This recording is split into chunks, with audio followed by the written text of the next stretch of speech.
Ang talagang may-ari nito yung son-in-law ko, kaya lang namatay na siya 1 year ago. Ngayon, sinabi niya sa amin na sayang ituloy niyo yung business para makatulong din sa mga apo ko tsaka sa anak ko. Di ba? Sayang din naman eh. Kasi wala na nga siya. Siya nga yung siya nag-start. Eh okay naman okay naman ang response sa mga tao. So hinahanap talaga kami. Kaya lang nga, yun nga, Saturday, Sunday na lang kasi nga may edad na rin kayong mag-asawa. 70 na ako, yung asawa ko 72.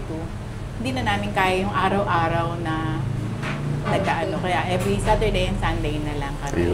Thank you! Basta may solid na putripan aming pupuntahan. Basta nag-trending pipilahan.